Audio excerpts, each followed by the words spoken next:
আসসালামু আলাইকুম রহমতুল্লাহি ওবরাকাতুহ। সুপ্রিয় ভাই ও বোনেরা, রসুল করিম সাল্লাল্লাহু আলাইহি ওয়াসাল্লামের একটি গুরুত্বপূর্ণ হাদিসের উপর সংক্ষিপ্ত আলোচনা। বিখ্যাত সাহাবী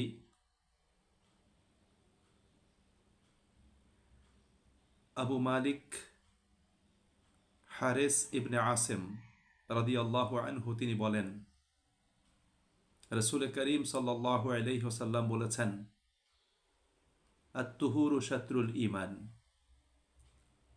পবিত্রতা ঈমানের অঙ্গ। এই পবিত্রতা বলতে শুধু শারীরিক পবিত্রতার কথাই বলা হয়নি।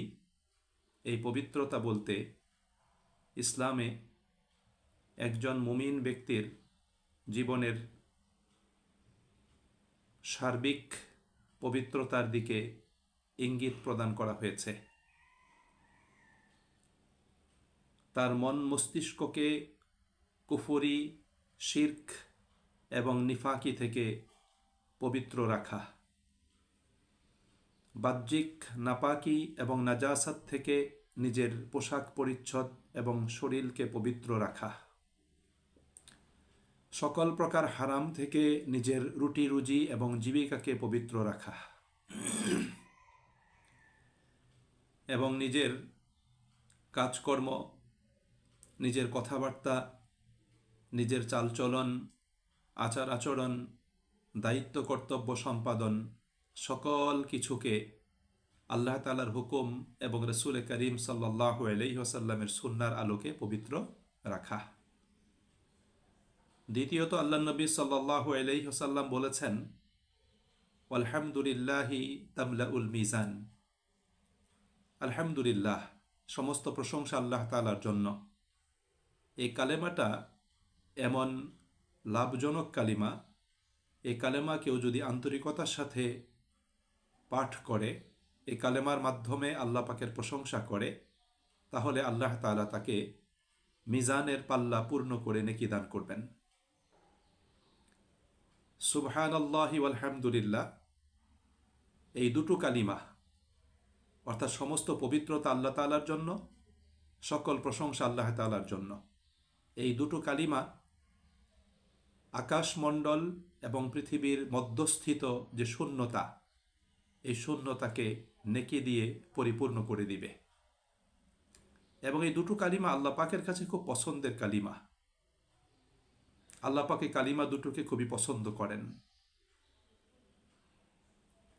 এরপরে রাসূল করিম সাল্লাল্লাহু আলাইহি ওয়াসাল্লাম বলেছেন, ওয়াস-সালাতু নূর, সলাত হলো জ্যোতি। এই সলাত যারা যথাযথভাবে সঠিক রূপে আদায় করবে, আখেরাত দিবসে এই সলাত তার জন্য আলো হবে, জ্যোতি হবে। যে আলোতে, যেই জ্যোতিতে সেই আখেরাতের অন্ধকার দিবসে সে ব্যক্তি পথ চলতে সক্ষম হবে। রাসূল করিম সাল্লাল্লাহু আলাইহি ওয়াসাল্লাম বলেছেন, অস-সাদাকাতু বুরহানুন, সাদাকা হবে একজন ব্যক্তির ইমানের পক্ষে দলিল। যে ব্যক্তি ইমান এনেছে, আল্লাহ পাকে সন্তুষ্টির জন্য তার অর্থ সম্পদ খরচ করেছে, এটা তার ইমানের পক্ষে বুরহান হবে, ইমানের পক্ষে দলিল হয়ে যাবে। এজন্য প্রত্যেক মানুষের বেশি বেশি সাদাকা করা দরকার। মানুষ তার সামর্থ্য অনুযায়ী প্রতিদিন কিছু কিছু সাদাকা করবে, এবং এই সাদাকাটা হলো আখেরাতের জীবনের জন্য সর্বোত্তম সঞ্চয়, আখেরাতের জীবনের জন্য সর্বোত্তম ডিপোজিট, তার অ্যাসেট হবে। আল্লাহ রসুল সাল্লাল্লাহু আলাইহি ওয়াসাল্লাম একটা হাদিসে বলেছেন, কোনো মানুষ যদি তার হালাল উপার্জন থেকে একটি দিরহাম যদি খরচ করে, আল্লাহ পাক তার ডান হাতে সেই দিরহামটাকে গ্রহণ করেন এবং সেই দিরহামটাকে আল্লাহ রব্বুল আলামিন পর্যায়ক্রমে বর্ধিত করতে থাকেন এবং সেটা এক পর্যায়ে উহুদের পাহাড়ের সমতুল্য হয়ে যায়। আল্লাহ রসুল বলেছেন, যেমনিভাবে তোমরা একটা উটের বাচ্চাকে লালন পালন করে বড় করে থাকো। সুপ্রিয় ভাই এবং বন্ধুরা, এজন্য আখেরাত দিবসে আমাদের পক্ষে যাতে দলিল হয় সেজন্য আমাদের প্রত্যেকের সাদাকা করা উচিত। আল্লাহর নির্দেশিত পথে আমাদের অর্থ সম্পদ খরচ করা উচিত, দ্বীনের জন্য খরচ করা উচিত। রাসূল করিম সাল্লাল্লাহু আলাইহি ওয়াসাল্লাম বলেছেন, অসবরু দুয়া, সবর হলো আলো। আজকে যারা সবর অবলম্বন করে ধৈর্যের সাথে আল্লাহ পাকের আনুগত্য করবে, সবর অবলম্বন করে ধৈর্যের সাথে আল্লাহ পাকের নাফরমানিমূলক মন্দ কাজ থেকে নিজেকে দূরে রাখবে, বিপদ আপদে ধৈর্য ধারণ করে আল্লাহ পাকের ফয়সালাকে মেনে নিবে, আল্লাহ পাকের প্রতি সন্তুষ্ট থাকবে, দ্বীনের উপর অটল অবিচল থাকবে, তার এই অবস্থানটা আখেরাতে তার জন্য আলো হবে, যে আলোতে সে অন্ধকার দিবসে পথ চলতে সক্ষম হবে। এরপরে আল্লাহ রাসূল সাল্লাল্লাহু আলাইহি ওয়াসাল্লাম বলেছেন, ওয়াল কোরআনু হুজ্জাতুন লাকা আও আলাইকা, এই কোরআনটা হবে তোমার পক্ষে অথবা বিপক্ষে দলিল। তুমি যদি কোরআন অনুযায়ী জীবনযাপন করো, কোরআনের হুকুম আহকাম যদি মেনে চলো, কোরআনের দেখানো পথে যদি পথ চলো, জীবন পরিচালনা করো, তাহলে এই কোরআন তোমার পক্ষে দলিল হবে, তোমার পক্ষে সাক্ষ্য দান করবে। আর যদি তুমি কোরআনকে সেভাবে গ্রহণ না করো, কোরআনের পথে যদি না চলো, কোরআনের বিধিবিধানগুলো যদি অনুকরণ না করো, তাহলে কোরআন তোমার বিপক্ষে সাক্ষী হয়ে যাবে। একজন আলেম বলেছেন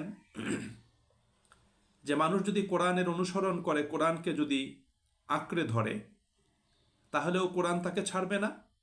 আবার মানুষ যদি কোরআনকে পরিত্যাগ করে, তাহলেও কোরআন তাকে ছাড়বে না।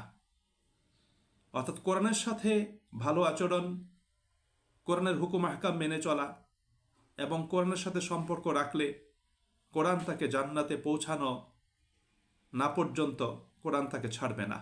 অর্থাৎ কোরআন তার সাথে থেকে তাকে জান্নাতে পৌঁছে দিবে।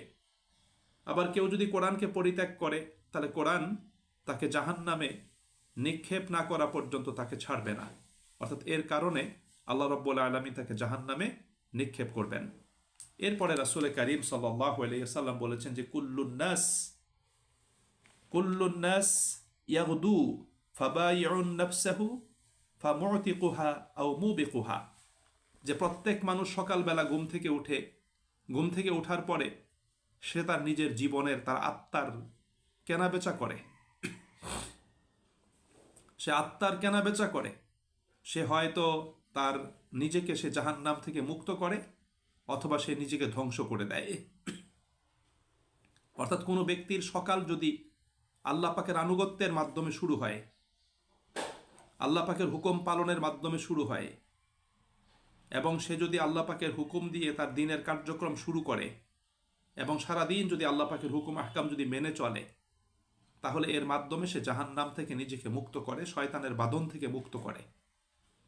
আর কেউ যদি তার দিনের সূচনাটা আল্লাহ পাকের হুকুম অনুযায়ী সম্পাদন না করে, আল্লাহ পাকের হুকুমের অনুসারী অনুগামী সে যদি না হয়, তাহলে সে নিজেকে ধ্বংস করে দেয়।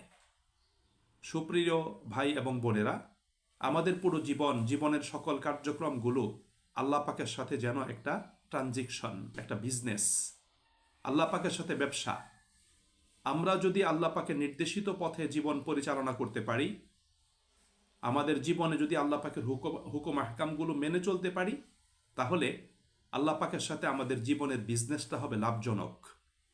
আমরা জাহান্নাম থেকে নিজেকে মুক্ত করতে পারবো, নিজেদেরকে জান্নাতের যোগ্য রূপে আমরা গড়ে তুলতে সক্ষম হব। আর যদি আমাদের বিজনেসটা সঠিক না হয়, আল্লাহ পাকের হুকুম অনুযায়ী যদি জীবনযাপন না করি, সৎ পবিত্র পরিচ্ছন্ন জীবনযাপন যদি আমরা না করি, আমরা যদি অন্যায় অনাচারে লিপ্ত হয়ে, আল্লাহ পাকের নাফরমানিমূলক কাজে লিপ্ত হয়ে আমরা যদি নিজের জীবনকে কলুষিত করি, তাহলে আমরা নিজেদেরকে ধ্বংস করে ফেলব। এই জন্য সুপ্রিয় ভাই এবং বন্ধুরা, এই গুরুত্বপূর্ণ হাদিসটা আমাদের প্রত্যেককে অনুসরণ করতে হবে। আমাদেরকে জীবনের সকল দিকে পবিত্রতা পরিচ্ছন্নতা অর্জন করতে হবে। আমাদেরকে আল্লাহ পাকের পবিত্রতা বর্ণনা করতে হবে, তার প্রশংসা করতে হবে, যথাযথভাবে সলাত কায়েম করতে হবে, আমাদেরকে সাদাকা দিতে হবে, এবং আমাদেরকে কোরআনকে নিজের পক্ষে দলিল বানাতে হবে, কোরআনের হুকুম আহকামগুলো মেনে চলতে হবে, এবং আমাদেরকে আমাদের জীবনের যে বিক্রিটা, ক্রয় বিক্রয় যে বিজনেসটা, সেই বিজনেসটা আল্লাহ পাকের সাথে সঠিক পদ্ধতিতে, সঠিক নিয়মে, আল্লাহ পাকের হুকুম অনুসরণ করে, রাসূলের সুন্নাহকে অনুসরণ করে সম্পাদন করতে হবে। তাহলেই আমরা জীবনে সফলকাম হব, জাহান্নাম থেকে বাঁচতে পারব, ক্ষতি থেকে, ধ্বংস থেকে নিজেকে রক্ষা করতে সক্ষম হব। আল্লাহ আমাদের প্রত্যেককে নবী করিম সাল্লাল্লাহু আলাইহি ওয়াসাল্লামের এই হাদিসটির আলোকে জীবনকে গড়ার এবং জীবনকে জান্নাতের পথে পরিচালিত করার তৌফিক দান করুন। আসসালামু আলাইকুম ওয়া রাহমাতুল্লাহি ওয়া বারাকাতুহু।